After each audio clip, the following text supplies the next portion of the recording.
pudesse dar um resumo do que está acontecendo na Argentina nesse momento, o resumo seria numa única palavra: necropolítica. Nas últimas 48 horas, vocês provavelmente viram várias manifestações na Argentina, a população inteira na rua, mas um grupo específico estava na rua. Aposentados argentinos, eles foram para a rua porque eles estão vivendo uma política que praticamente é da morte. O governo Milei, quando entrou, esse governo Milei, que muitos jornalistas brasileiros adoram elogiar, quando ele entrou, ele fez uma série de cortes de gastos públicos. E o grupo mais afetado por esses cortes foram justamente os aposentados. Os aposentados na Argentina estão recebendo, em média, 270 mil, 280 mil pesos, que se a gente trouxer para a realidade brasileira, seria 1,3 mil reais.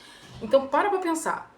A Argentina, que está com custo de vida altíssimo, os preços extremamente altos, está pagando os aposentados um valor mais ou menos de 1,3 mil reais. Isso é menos do que o salário mínimo brasileiro. Com esse valor que eles recebem, eles ficam abaixo da linha da pobreza lá na Argentina. E para piorar, o Milei cortou o subsídio dos medicamentos. E muitos medicamentos que esses aposentados na Argentina podiam pegar de graça, ou por um valor muito mais baixo. Ele cortou isso, restringiu absurdamente o subsídio sobre medicamentos para mais idosos. Então vamos traduzir o que está acontecendo na Argentina, né? O corte de gastos da Argentina se estabelece na ideia de morte dos aposentados argentinos. Se o idoso não tem acesso a uma alimentação de qualidade, se ele não tem acesso a uma moradia de qualidade, minimamente de qualidade, se ele não tem acesso à medicação, o que vai acontecer é que ele vai morrer mais cedo.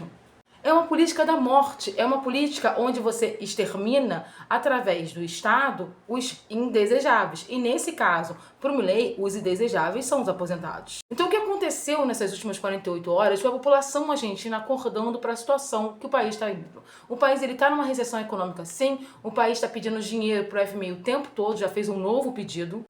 A quantidade da população abaixo da linha da pobreza ultrapassa os 40% e os preços estão completamente disparados. Apesar da mídia brasileira ter quase uma paixão bizarra pelo Milei, pela visão liberal dele, que não é liberal, ele na verdade é o que a gente chama de libertarianista, então uma perspectiva completamente individualista, não tem relação com o liberalismo em si. O que o Milei está fazendo é destruindo o próprio país. E a tendência agora é que a Argentina possa migrar para uma ditadura. E a gente sabe que o Milei é ligado à extrema-direita internacional. Uma extrema-direita que tem, assim, um certo amor por estruturas totalitárias. Inclusive, a forma de repressão dessa manifestação foi brutal. Tem gente no CTI, muitos aposentados feridos em estado grave, porque a polícia foi para cima de pessoas com 80, 90 anos. E eu vi uma fala muito interessante de uma entrevista de um idoso que ele falou, de 91 anos, e que estava na luta, que ele falou: eu prefiro morrer numa manifestação do que morrer em casa de fome sem remédios por causa do Milei. Vocês têm noção do peso que é isso? E aí, eu vejo muito jovem curtindo esse tipo de política porque o jovem esquece que ele envelhece.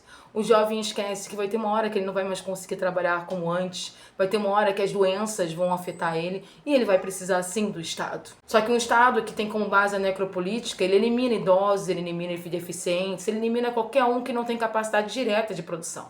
O ser humano se torna descartável. E é isso que está acontecendo na Argentina. O descarte dos indesejáveis para um sistema econômico que não funciona, porque a Argentina está cada vez mais descendo a ladeira. E ela vai ficar cada vez mais brutal na forma de coibir as manifestações para impedir que a população argentina consiga se livrar desse mal que entrou no poder, que é o Milei. Porém, sempre bom lembrar que quando o povo argentino vai para a rua, ele vai de fato. Para os mais velhos, como eu, não vão esquecer nunca um certo presidente da Argentina que teve que fugir da Casa Rosada de helicóptero, senão o povo ia pegar.